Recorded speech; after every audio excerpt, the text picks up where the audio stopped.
ভগবান শ্রীকৃষ্ণ বলছে, ভয় কি? মানুষের জীবনে ভয়ের বশত করে সর্বদাই। কখনো সম্পত্তি নাশের ভয়, কখনো অপমানের ভয়, কখনো আপন জনের সাথে বিচ্ছেদের ভয়। এ কারণেই ভয়ের অস্তিত্ব সবার একই রকম মনে হয়। কখনো কি বিবেচনা করেছেন যে কোনো পরিস্থিতি বা বস্তু ভয়ের জন্ম দেয়, আর তার থেকে বাস্তবে দুঃখ তৈরি হয়?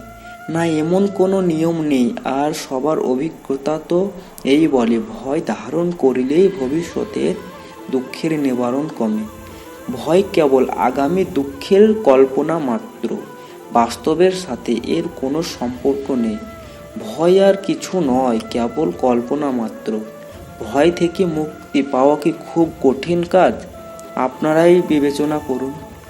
পূর্বপুরুষদের ইচ্ছা, আশা, মহৎ আকাঙ্ক্ষা, ক্রোধ, বিবাদ, প্রতিশোধ, এসব কিছুর ভার নতুন প্রজন্মকে বহন করতে হয়। মাতা পিতা নিজের সন্তানকে দিতে তো চান বিশ্বের সমস্ত সুখ, কিন্তু দিয়ে ফেলেন নিজের জমানো পীড়ার সত্তা। দিতে চান অমৃত কিছুর, সাথে সাথে বিষের ঘোড়াও পূর্ণ করে দিয়ে যান।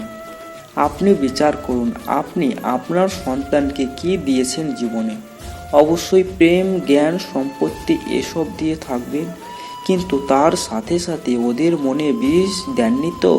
পূর্ব শত দিয়ে ভালো মন্দের পূর্ব পরিকল্পিত ব্যাখ্যা দেননি তো? ব্যক্তির সাথে ব্যক্তির, সমাজের সাথে সমাজের, রাষ্ট্রের সাথে রাষ্ট্রের এ সংঘর্ষণ পূর্ব ব্যাখ্যার থেকে নির্মিত নয় কি? হত্যা, মৃত্যু, রক্তপাত, এসব কি পূর্ব ব্যাখ্যা প্রেমের প্রকাশের সাথে ঘৃণার অন্ধকার ও উপহার দেন? অন্ধকার মনের হোক, হৃদয়ের হোক বা বাস্তবিক হোক, তার থেকে কেবল ভয়ের উৎপত্তি হয়।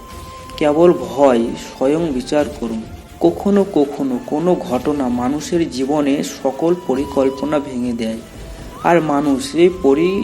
আর মানুষ সে আঘাতকেই জীবনের কেন্দ্রীয় বানিয়ে নেয়। কিন্তু ভবিষ্যৎ কি মানুষের পরিকল্পনার আধারে নির্মিত হয় না? যেভাবে কোনো উঁচু পর্বতে যে ব্যক্তি সর্বপ্রথম চড়ে, সেই পর্বতের পাদদেশে বসে সে যা পরিকল্পনা করে, সেই পরিকল্পনায় কি তাকে পর্বতের শিখরে পৌঁছে দিতে পারে? না, বাস্তবে যত উপরে ওঠে তত নিত্য নতুন পরীক্ষা, নতুন অবরোধের সম্মুখীন হন। প্রত্যেককে পদে তার পরবর্তী পদক্ষেপ ঠিক করতে হয়। প্রত্যেককে পদে তাকে পরিকল্পনা বদলাতে হয়। না হলে যদি পুরাতন পরিকল্পনা থাকে খাদের দিকে ঠেলে দেয়, সে পর্বতকে নিজের যোগ্য করে গড়ে তুলতে পারে না, কেবল নিজেকে পর্বতের যোগ্য তৈরি করার চেষ্টা করতে পারে। আচ্ছা, জীবনের ক্ষেত্রে তো এমনও হয়, তাই না? যখন মানুষ তার কোনো একটি ক্ষেত্রে বাধা, কোনো একটি অবরোধকে জীবনের কেন্দ্রীয় বানিয়ে নেয়, নিজের জীবনের গতি থামিয়ে দেয়, তখন সে তার জীবনে সফল হতে পারে না সুখ আর শান্তি প্রাপ্ত করতে।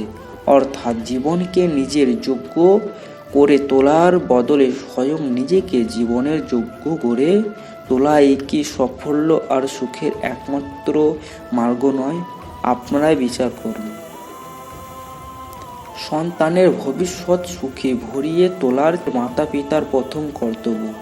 যাদের আপনি এই সংসারে এনেছেন, যাদের কর্মের দ্বারা আপনারাও পরিচয় পাবে ভবিষ্যতে, তাদের ভবিষ্যৎ সুখদায়ক করার চেয়ে অধিক গুরুত্বপূর্ণ আর কি বা হতে পারে? কিন্তু সুখ আর সুরক্ষা এসব কি মানুষের কর্ম থেকেই প্রাপ্ত হয় না? মাতা পিতার দেওয়া ভালো বা মন্দ সংস্কার, বা তাদের দেওয়া যোগ্য অথবা অযোগ্য শিক্ষা, এই সবই কি আজকের সমস্ত কর্মের মূল নয়? সংস্কার আর শিক্ষা থেকে তৈরি হয় মানুষের চরিত্র। অর্থাৎ মাতা পিতা যেমন তার সন্তানের চরিত্র নির্মাণ করেন, তেমনি হয় তার ভবিষ্যৎ। কিন্তু তবুও অধিকতর মাতা পিতা নিজেদের সন্তানের ভবিষ্যৎ সুরক্ষিত করার চিন্তায় তাদের চরিত্র নির্মাণের কাজের কথা ভুলেই যান। বস্তুত যে মাতা পিতা কেবল নিজের সন্তানের ভবিষ্যৎ চিন্তা করেন, তার চরিত্রের নির্মাণ করেন, সেই সন্তানের প্রস্তুতি বিশ্ব সংস্কার করে, আপনারা বিচার করুন। সুখের কামনা যে করে তার সুখ লাভ হয় না, যে সুখ চিনে নিতে পারে তারই সুখ লাভ হয়। তুমি যদি এটা জেনে যাও যে তোমার জন্য সুখ কী, তবে তুমি সুখ অবশ্যই পাবে।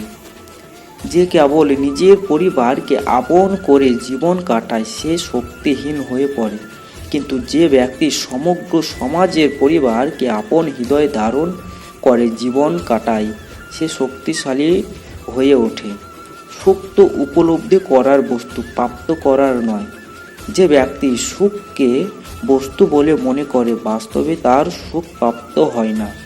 যে সত্তা অথবা সম্পত্তিকে সুখ বলে গণ্য করে সে অবশ্যই নিজের জন্য বিনাশকে আমন্ত্রণ জানায়। জয় শ্রীকৃষ্ণ।